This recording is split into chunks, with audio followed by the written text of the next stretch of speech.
Hi,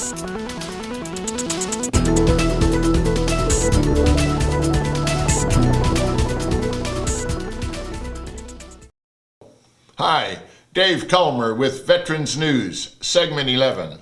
Today we're going to talk about service officers with my colleague Rick Seaman. He has some questions on this 11th segment of Veterans News. Hi, Rick. Hello, Dave. How are you? I'm good as Let always. me touch you. Always good to see you. Same here, always. Yeah, service officers. Well, you know, the reason I wanted to sit in with you, Dave, is, I've been a veteran for, well, let's see, I guess 40 years now. Yeah, like they say, lo these many years. Yes. And service officers, to me, have always been kind of a mystery. Mm-hmm. So I thought maybe we could, dice this out and maybe, open up the magic box and with your great knowledge. And, for those of you that watch Dave on his show, Veterans News, Dave doesn't talk a lot about where he's been, but Dave, you were a Marine for 20 plus years. Yeah. And you worked for the VA for Correct. 22 years. Correct. And you were a Veterans Benefits Counselor was our title then. So when you're working for the VA, mm-hmm. as you were, mm-hmm. you weren't really a service advocate or service officer. You're the guy that answers the phone when a vet calls. Right. We rotated between the telephone and interviewing floor. Right. And the third rotation was a processing unit. But the two main units were the telephone room, 30 days at a time, and the interviewing floor, which was also 30 days at a time. Okay. And so we were there to file claims for veterans and to appeal claims for veterans who were previously denied. Well, when you were there, you weren't the middleman, you were the man. Correct. Veterans Benefits Counselor. And they Veterans Benefits Counselor, and yes. they're different from service officers. It's a very good point, Rick. It's a very good point. Right. So that tells me, okay, so the service officer is really kind of like my rep. Exactly. And he's going to get me to you. Correct. Right. Okay. He's your advocate. My advocate. Right. And they come in different flavors. Yes. Different brand names, right? Right. Exactly. The DAV, of course, that's the Disabled American Veterans. Right. The VFW. Right. The Veteran of Foreign Wars. The Jewish War Veterans have one. Right. The American Legion has one. And there are a host. VVA. Yes. A host of IAVA. Right. Iraq, Afghanistan. Yes.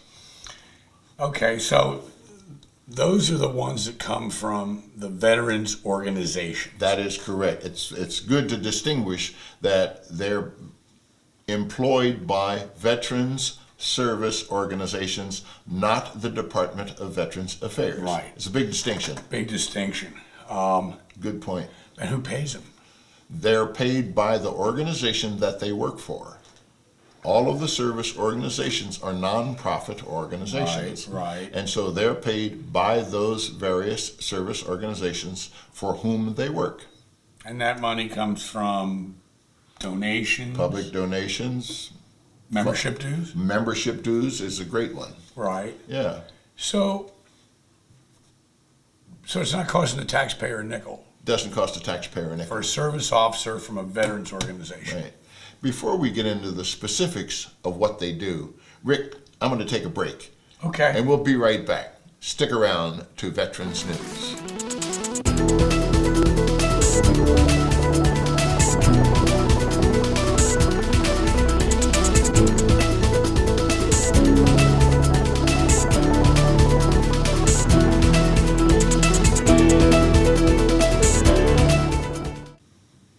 Hi, and welcome back to Veterans News and Service Officers. Rick, before we went to break, I didn't mention that there is another segment of service officers.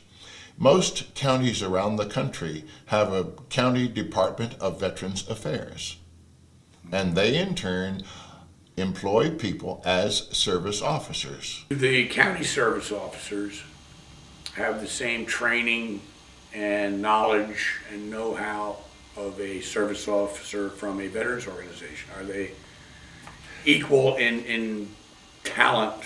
Well, certainly equal, yes, because they must have the qualifications in order to be called a service officer.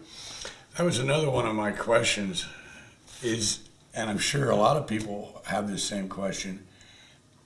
Any service officer, be it county or veterans organization, they have to train and they have to be certified, right? Absolutely, yes. How does that work? Yes, different ways, but ultimately there is testing.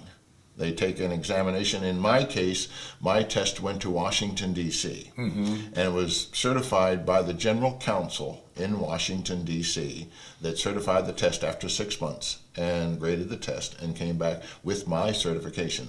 So if that is done in other areas, then the same thing will prevail. Let's take the regular service organizations. There is a means with which they must qualify that veterans who bear the title as service officer qualify for that position. And certainly the county would seemingly be just as stringent or possibly even more. Here's another good question then. To the best of your knowledge, Dave, having been, involved with this for so many years, are most service officers actually veterans? Most are, yes. And that Yes. would be because they must have come from somewhere prior, either out of the VA or, I mean, how do you explain Well, that? you can have let's take the DAV. A veteran must have a service-connected disability in order to be disabled. Right. And he can then go off the street, essentially, into the disabled American veterans and say, I would like to be a service officer. He would begin the process of training and all of the training that is provided until he reaches a point that he is competent to provide the services that veteran service officers provide through the DAV. Would you find that more to be true with veterans organizations, that their service officers are veterans, as opposed to when you get into the county service officers, where could they come from? How about if we take a break and we answer the question when we come back? I can't wait. Okay. We'll be right back. And during our break, we're going to have Joanne, who heads our research department, look up the qualifications for county service officers. We'll be right back.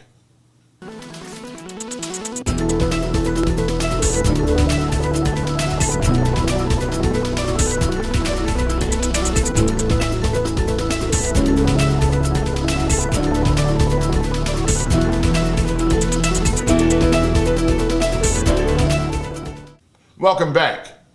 And in that short period of time, our research department was able to come up with the information we requested, which was Wisconsin, California, and several other states do in fact require that an applicant be a veteran for the position of county service officer. Okay. Good job research, huh? Great department. You didn't get much time. No, I know. They're good.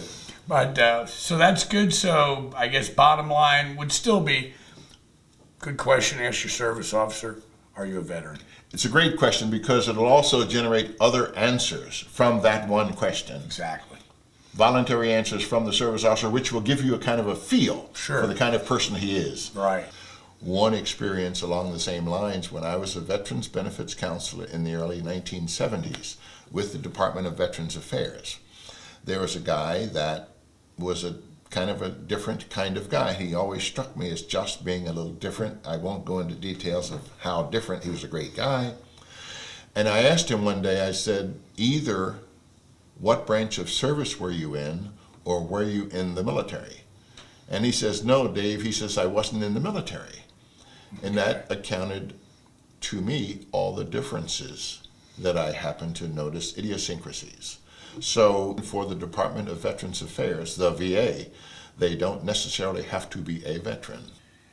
So, Dave, if I'm on active duty, say I got, I don't know, 6 months, 3 months to go.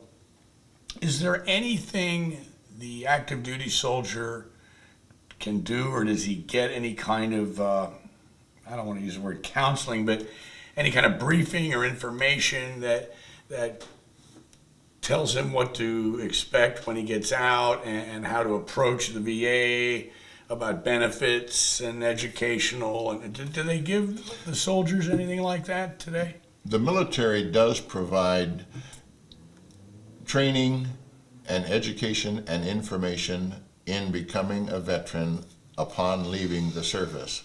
Whether it's global and every base gets it or not, I'm rather doubtful. But it is provided at some military bases. And it informs them of the rights and the procedures to filing claims, in addition to a host of other information when a veteran is being separated from active duty. Yeah, which is good stuff. It's all good stuff. Of course it's good stuff, right. But whether it's global is the issue. Right. And I'm kind of thinking it may not be necessarily global. Right. Are the soldiers nearing the end of their term? Are they forced to do that? Are they mandated to do that militarily, or do they do it voluntarily? Well, Rick, we're going to go to break. And I'm going to give you the answer as to whether they're required to take those classes or not. Good We'll deal. be right back. Stick around. All right. Veterans News.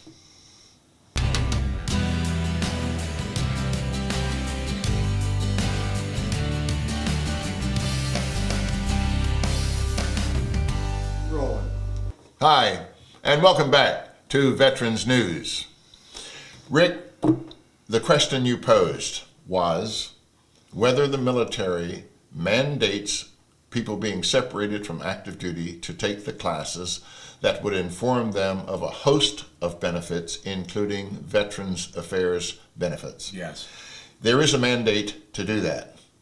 But let me tell you what happened when I was leaving the service. A lot of guys would duck the lectures they're scheduled to do upon being separated from active duty. For instance, Jones would tell Smitty, sign the roster for me, and it'll appear as though I was there. So he misses that class.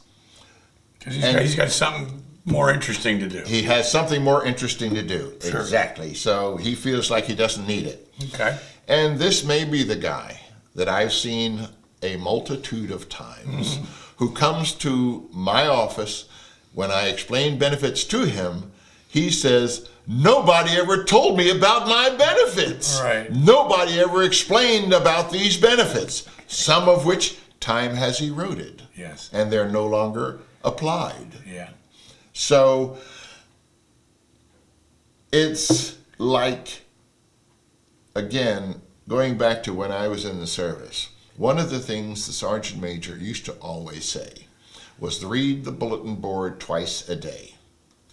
Now, here's an example where the bulletin board, the second posting on the bulletin board, has steak, T-bone steaks in the mess hall for the evening meal. But not having read the bulletin board, Smitty goes to the slop shoot. He goes to the enlisted club, and he buys a hamburger, and he stays there with a couple of beers. And he comes back to the barracks, and everybody's picking the steak out of their teeth. And Smitty's wondering what happened. And they say, oh, we had great big T-bone steaks at the mess hall. I had 2. And Smitty didn't know because he didn't read the bulletin board. Had he read it, he would have seen T-bone steaks on the menu It tonight. sounds so familiar. Is that familiar to you? I think I might have been Smitty a few times myself. Yes, I think I was Smitty too. I think there are a lot of Smitties out Yes, there. absolutely. Yes. Okay. Benefits is something that you've got to look for and dig out. The computer is a great source of information. And there is always the parking lot scuttlebutt, the water fountain scuttlebutt. The sea lawyers have information on VA benefits, but nobody has it all. Right. And the thing to do is get the information from the horse's mouth. I couldn't agree more. The Veterans Administration always tells veterans upon filing a claim, they should have a service officer to get a service officer, a service representative. So the VA really prefers that. Indeed, they do. Okay. Absolutely. Right. They do. I think that's important to everybody should know that, Right. that by getting a service officer, it's not like you're going out and getting a hired gun or something. Exactly. The VA encourages They do you that. to get a service officer. Right. Great. With that, we're going to take a break, and we'll be right back. Veterans News.